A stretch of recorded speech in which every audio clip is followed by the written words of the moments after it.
지난 2014년 4월 16일 날 인천에서 제주로 가는 여객선 세월호가 진도 앞바다 바로 평택항 근처에서 침몰을 당했습니다.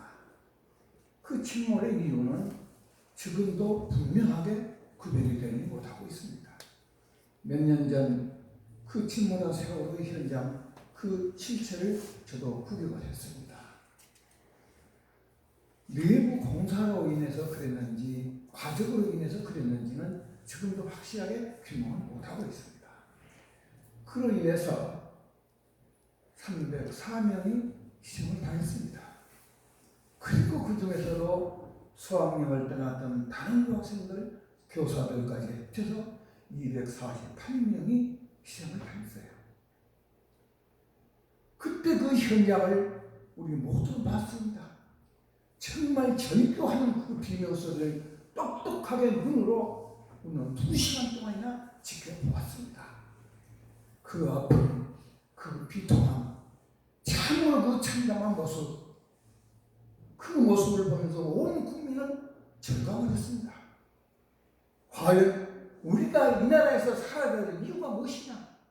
과연 우리가 살고 있는 이 나라 일꾼이 무엇인가? 과연 대한민국은 국민을 이해하고 국민에 응한 국민의 정치가 되고 있느냐 하는 것을 새삼스럽게 느끼는 그런 결과가 우리 가슴 속에 남았어요.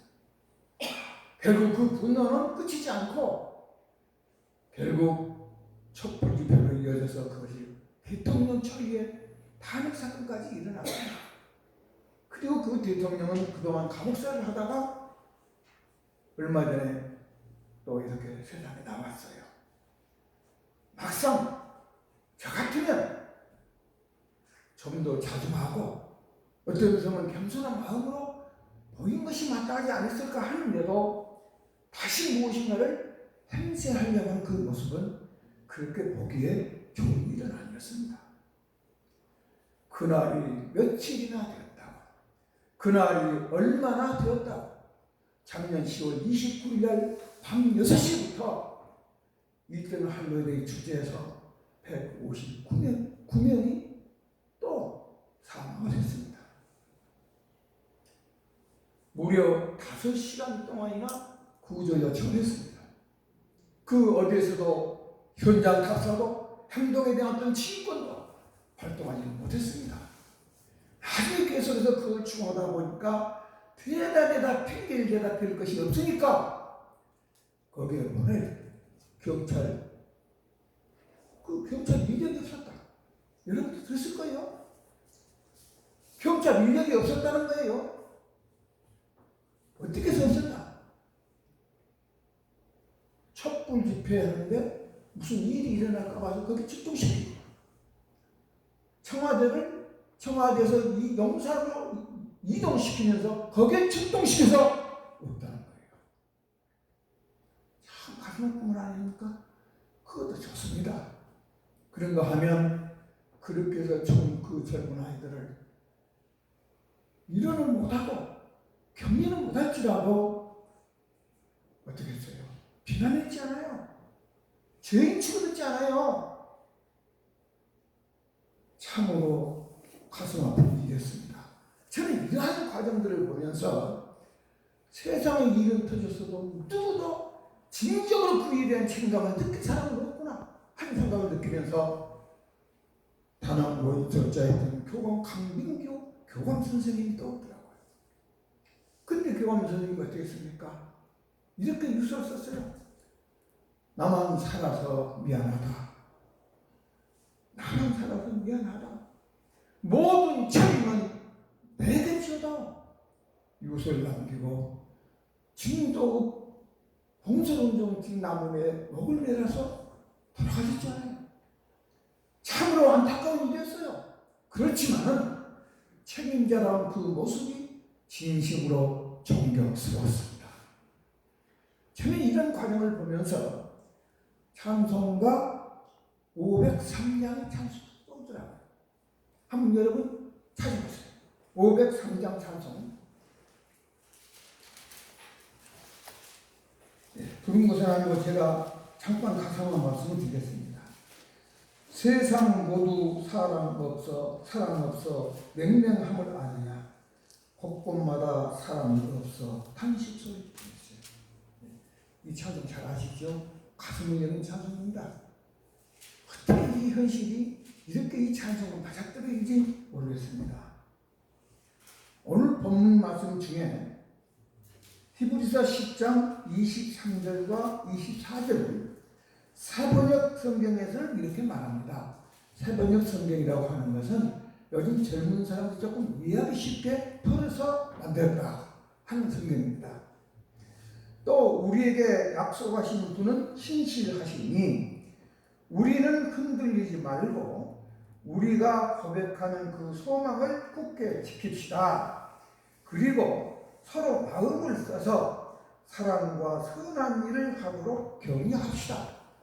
그렇게 되어 있습니다.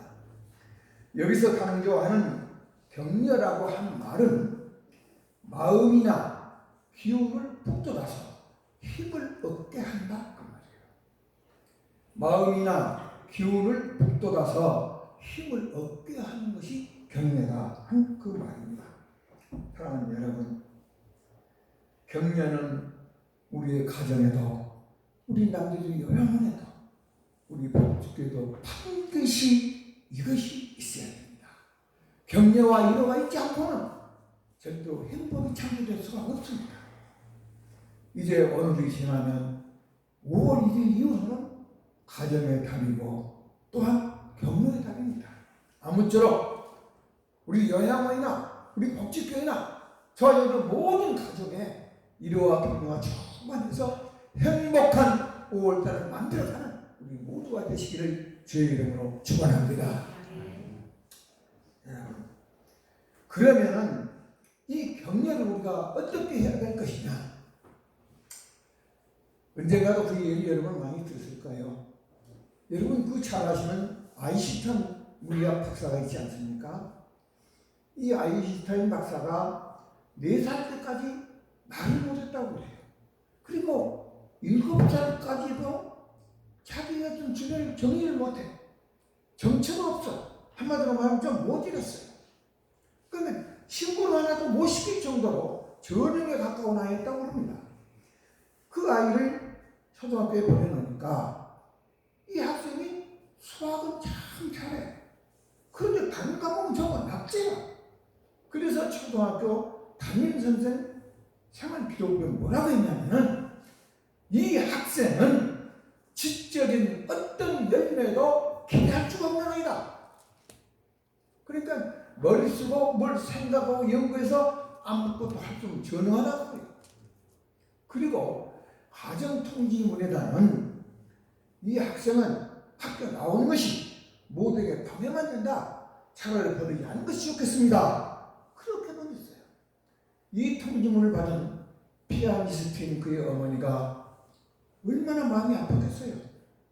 내 아들이 전능하다는데, 내 아들이 세상에 쓸모도 없다는데, 내 아들이 세상 속에 무엇으로 적응하고 살 수가 없다는데 어떻게 하겠어요? 여러분 자식이 그런다면 어떻게 했어요? 기가 막힌 일이요. 그러나 담임 선생은 신방스러운 얘기를 했지만 그 어머니는 위로와 격려의 말로 이렇게 했어요. 아들아, 너는 누구보다도 큰 일을 할 수 있는 자질타고가 있어. 네가 할 수 있는 일만 찾아가라 라고 격려하면서 위인전을 몽땅 갖다 주면서 여기에서 그 길을 찾아보아라 하는 것이 1955년에 다시 말하면 일본을 히로시마를 원자 폭탄으로 망하게 하시고 세계를 평화로 만드시고 1955년에 세상을 떠나신 물리학 박사 바로 아인슈타인 박사가 됐어요. 러시아의 문호 톨스토이가 뭐라고 얘기했냐면 고운 말 한마디는 사람을 일으키고 고운 말 한마디는 사람을 일으키고 생명을 불어넣는 산수하다. 이런 말이 우리 인격 속에서 언제 우리 마음속 솟아오르는 것이면 이런 말이 되어서 가정에서나 교회에서나 이웃에게 덕을 나타내고 경례의 덕 있는 사람이 될 수 있기를 주의 이름으로 축원을 합니다. 저는 이 모든 말씀을 본문에 의해서 묶어서 말씀의 제목을 바로 경려는 성도의 미덕이다 하는 제목으로 함께 은혜를 나누고자 합니다. 첫째는 믿음의 경려입니다. 여러분 사실 우리가 한번 생각해 보세요. 먼저 믿는 사람도 있고 믿어서 직분을 크게 받은 사람도 있고 이제 나오신 분도 있습니다. 그런데 믿음은 절대 없는 거예요. 보고 크고 듣고 크고 무엇인가 따라가면서 그런 거예요. 저도 그랬거든요. 몰라. 여러분 처음부터 나와서 기도가 뭔지 알겠어요? 성경이 무엇인지 알겠고 성경이 몇 장이나 되면 몇 권이나 되는지 알겠어요? 여러분을 따뜻한 위로와 격려 속에서 행이라도 부족한 것이 있고 행이라도 잘못된 것이 있어도 덮으면서 감싸면서 키워나간 것이 우리 성도들이 하는 거예요. 아무쪼록 우리 교회 안은 무엇보다 위로와 격려가 필요하지만 특별히 믿음이 자랄 수 있도록 격려하는 마음으로 서로를 사랑하는 마음이 깨어 주시기를 주님을 축원합니다. 우리 성경이 주로 신약 성경을 중심으로 성경이 몇 권이에요? 27권이에요. 거기에 든 구별된 장이 260장이에요. 그런데 이 신약 성경을 잠깐 분류를 해보면 제일 처음이 사복음서예요. 마태, 마가, 누가, 요한. 예수님이 활동하시고 예수님이 하신 모든 일과 예수님이 가진 모든 교훈을 담긴 주옥 같은 말씀이에요. 그리고 그 다음으로 사도행전 있잖아요. 이 사도행전하고 합친 5권은 기독교의 역사서예요. 그리고 27권의 마지막 말씀인 부제는 요한계시록, 이건 예언서. 역사서의 5권과 예언서의 1권을 포함한 이 6권을 뺀 나머지 21권은 서신서예요. 편지야. 여러분 편지 그럼 뭐겠어요? 다 위로의 편지고 격려의 편지고 어떤 사랑의 부탁의 편지. 그 중에서도 로마서부터 히브리서 바로 앞에 있는 필레몬서까지가 13권인데 그것은 무조건 하고 사도 바울이 쓴 서신이고 바울 서신이다 이렇게 하는 거예요. 바울 서신이 무슨 어디까지고? 생각할 필요 없어. 로마서부터 히브리서 바로 앞에 있는 빌레몬서까지가 바울이 쓴 서신. 그리고 그 다음에 히브리서부터 제일 끝에 있는 요한계시록 바로 앞에 있는 디도서까지가 일반 서신, 이거 보고 또 공동 서신이라고 그렇게 말해요. 여러분, 디도서가 아니고 유다서. 우리는 이 모든 편지 속에서 하는 것은 누구에게 했느냐? 흩어져 있는 모든 교인들 그리고 각 교회에 보낸 위로와 격려로서 믿음을 격려하는 편지요. 위로하고 격려하면서 정말로 믿음이 굳게 살아. 세상의 문에도 이 믿음만은 절대로 믿지 마라. 이것을 강조하고 위로하기 위해서 편지를 쓴 것이 바로 믿음의 편지입니다. 이러한 위로는 일찍이 예수님께서 보여줬던 실질적인 그 교훈 속에서 그 모습을 보여줬던 것을 근거해서 쓴 편지들이에요. 예수님께서는 일찍이 마태복음 14장 27절에 안심하라, 내니 두려워하지 마라라고 제자를 이랬던 말씀이 나와요. 이 위로는 예수님께서 벳세마네 동산에서 500여의 기적을 베푸시고 먼저 제자들을 보내고 배를 타고 건너가라 하고 시켰어요. 그리고 예수님은 따로 산에 가서 기도하시고 밤 사경은 새벽 3시부터 6시 사이를 밤 사경이라고 그래요. 밤 사경에 무리로 걸어오신 거예요. 여러분, 세상 천지에 무리로 걸어온 사람을 보셨습니까? 우리는 축지법이라는 얘기는 들었어요. 물론 그것도 전설이겠지만 축지법은 하룻밤에 천지길도 가는 것을 말해서 축지법으로, 한마디로 나는 이 말 바꿔서 말한다고 하니 예수님은 바로 축지법에다 축수법을 세우십니다. 무리로 걸은 그 모습을 보고 제자들이 벌벌 떨 때 이렇게 위로를 했습니다. 그리고 예수님께서 십자가에 못 박혀 돌아가신 후에 제자들이 무서워서 그 영향 자기에게 미칠 것을 생각하면서 다락방에 몰려 숨어 있었어요. 그런데 불하신 예수님께서 그 문이 잠긴 그 방문으로 들어오셔서 가운데 서서 너희에게 평강이 있을지어다. 요한복음 20장 19절에서 20절 두 번이나 또 너희에게 평강이 있을지어다라고 이름을 하셨습니다. 이러한 일어는 부활하신 예수님께서 제자들이 나타나 이런 일을 했다 하는 한 말씀은 언제든지 저와 여러분 곁에 서서 말씀하실 수 있는 주님이시다. 그걸 알아요. 예수님은 지금도 우리 곁에서 일하십니다.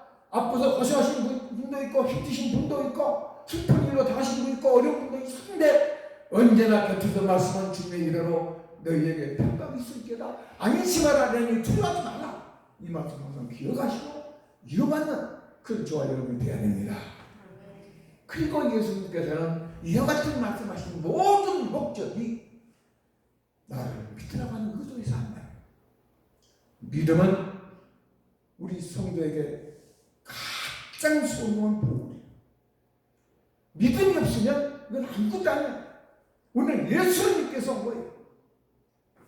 여러분도 잘 아다시피 바로 마태복음 9장 22절이나 다른 또 성경에서 써있는 말이지만 12년 된 혈루병 환자 여자가 예수님이 지나가시는 모습을 보고 그의 옷자락만 만져도 틀림없이 내 병은 내 혈루병 나을 거라고 하는 그 소망을 가지고 많은 그 사람들 틈을 이기면서 예수님과 옷자락에 손을 댔어요.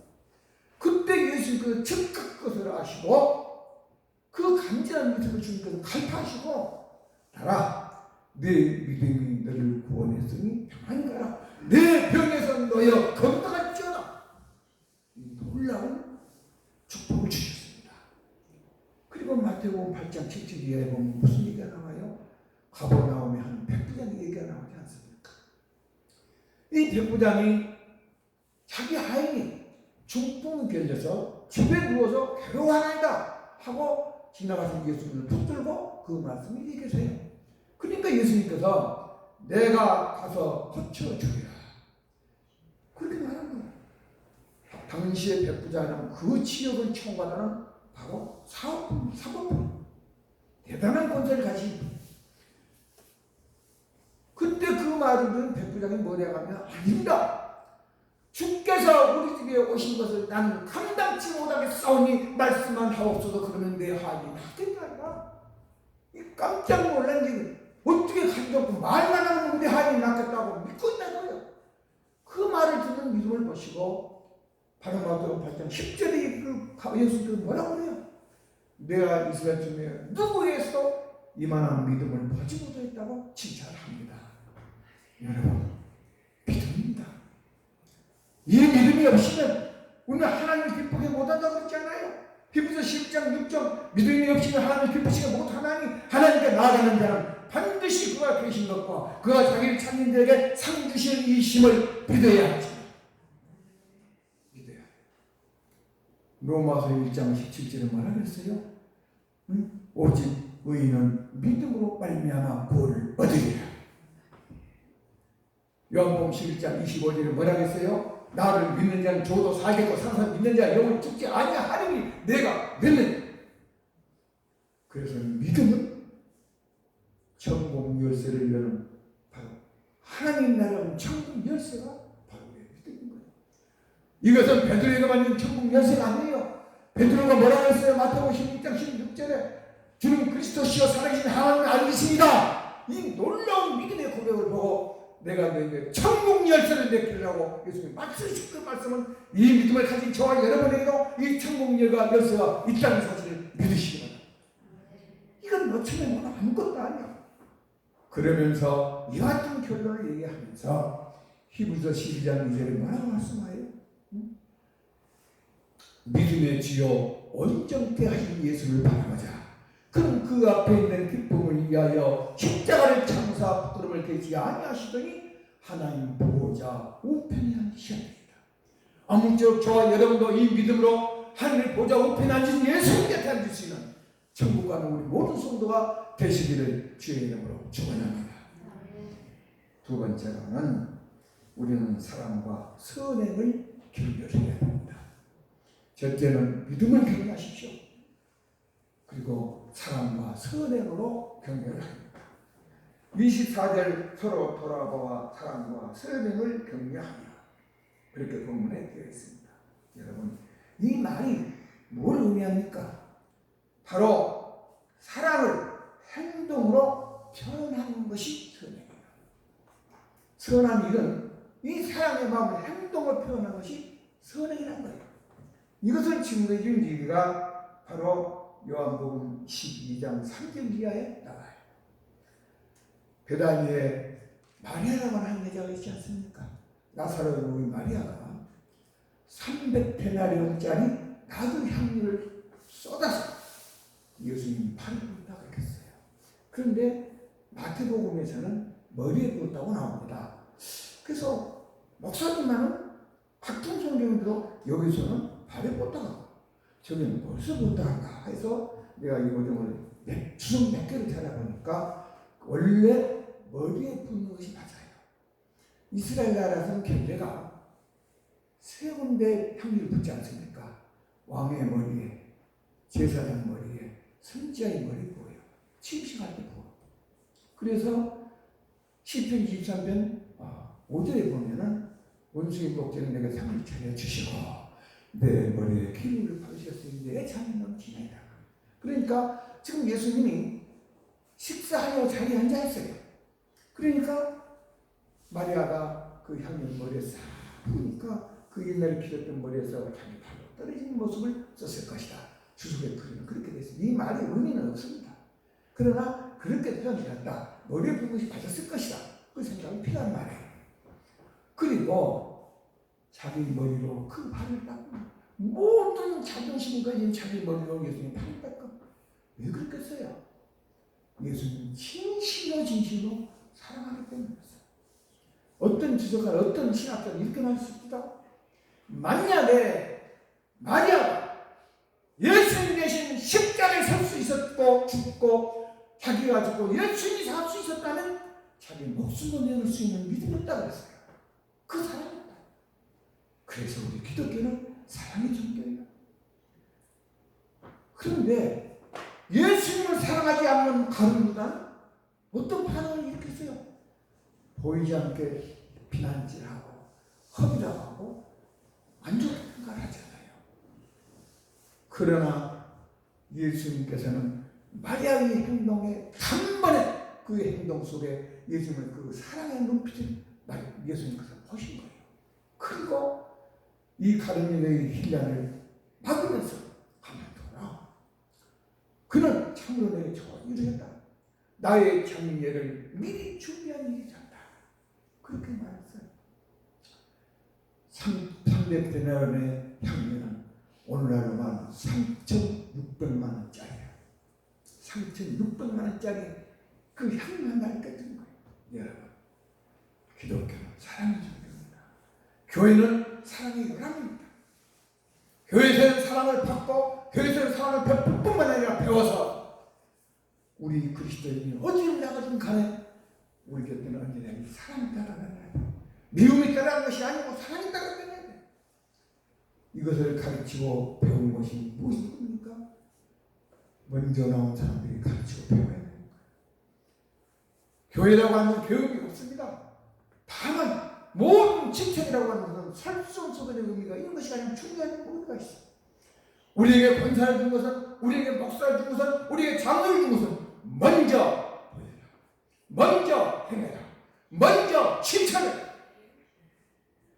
그래서 초신자는 먼저 본 사람들 배워야 돼요. 만약에 경우에 집사나 권사나 먼저 믿었던 사람들이 주일날 교회 안 가고 뻔뻔히 이렇게 돌아다녀?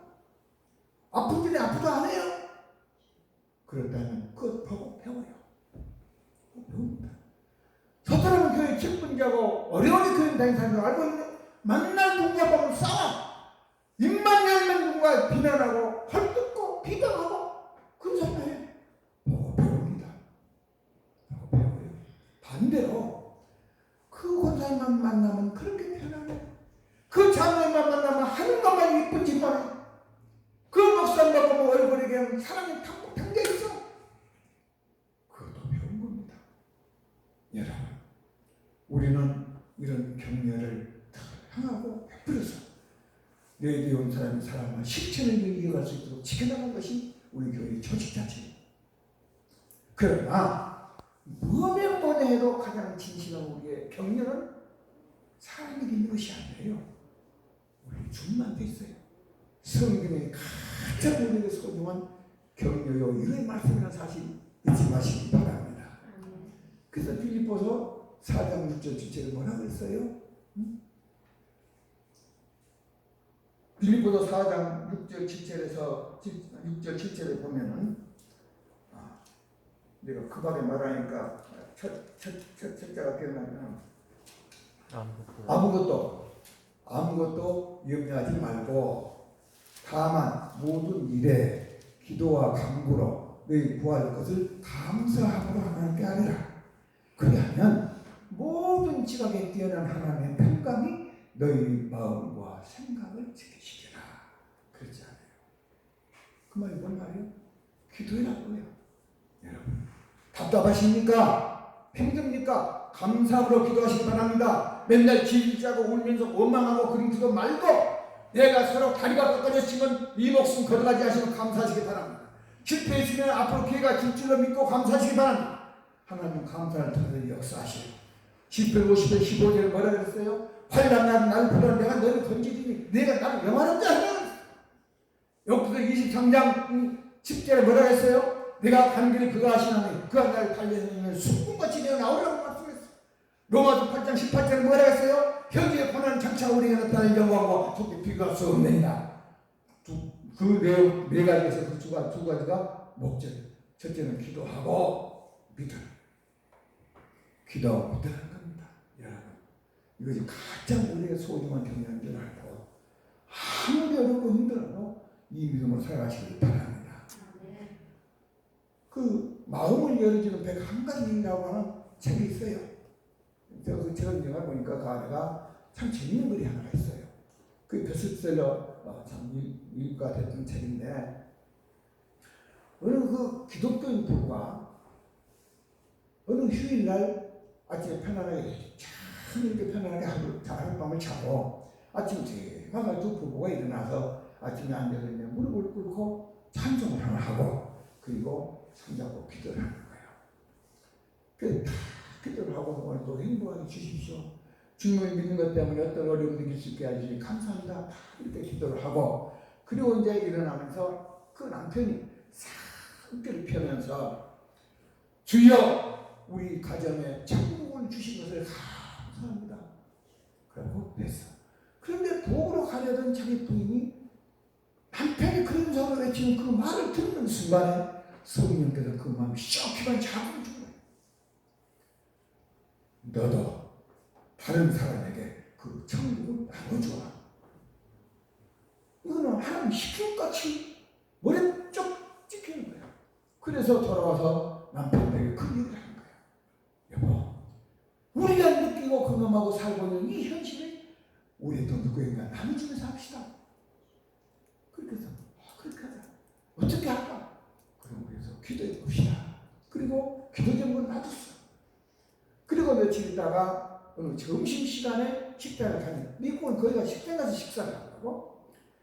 그래서 식사를 하러 가는데 저쪽 테이블에 앉은 한 중년 여자가 어떻게 그렇게 초라하고 씁쓸하게 보이는지 여자가 탁 그 여인을 보는 순간에 방금 충격이 나요. 그러면서 내가 저 여인에게 이 천국을 나눠줘야 되겠다 하는 생각 그 말이 떠오르는 거예요. 그 남편의 귓속말로 저 여인에게 우리가 저번에 말씀했던 그 말씀을 한번 우리가 실천해 봅시다. 그리고 여인이 하는 말이 내가 엽서 한 장을 쓸 테니까 당신이 일단 나갈 때 저분에 대한 식사를 대신 지불해 주시오. 그리고 엽서를 쓸 거예요. 그 엽서에다 뭐라고 쓰냐면은 부인께서 주님의 위로와 하나님의 축복이 내리시기를 기도합니다. 그거 한 줄 썼어. 그리고 남편은 식대를 지불했어요. 그리고 이제 그 여자가 나중에 식사를 하고 카운터에 가니까 돈도 지불되어 있고 메모지가 하나 있더라고요. 그래서 그 메모지를 다 보더니 다시 자기가 앉았던 자리로 돌아가서 가방에서 노트를 끄집어내. 그러더니 무엇인가 계속 쓰더니 주머니에서 눈물을 닦아. 그러더니 노트를 찢어서 카운터에다 맡기고 가더라고요. 거기는 매일같이 그저 단골로 다니는 그것이 식당이 우리 가정집처럼 되어 있잖아요. 그 다음에 가니까 그 주인이 그걸 주는 거예요.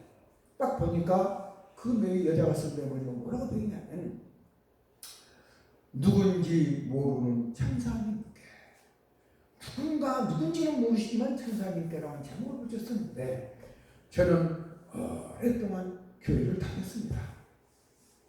그러나 너무너무 크고 많은 시련 속에서 견디다 정말로 견디다 이 어려움을 해내지 못하면서 저는 이런 결단을 내게 됐습니다. 하나님은 계시지 않는다. 내가 하나님을 믿는다는 것은 모든 것이 낭비다 라고 결단을 하고, 그리고 그때부터 나는 신앙을 끊었습니다. 그 후로 나는 우울증에 걸렸고, 그 우울증 때문에 나는 남편과 이혼하고, 이런 이 험하고 어려운 신앙을 도저히 살 자신이 없어서 내가 오늘 마지막으로 이 만찬을 먹고 이 삶을 끝내려고 하는 중이었습니다. 그런데 아니었습니다.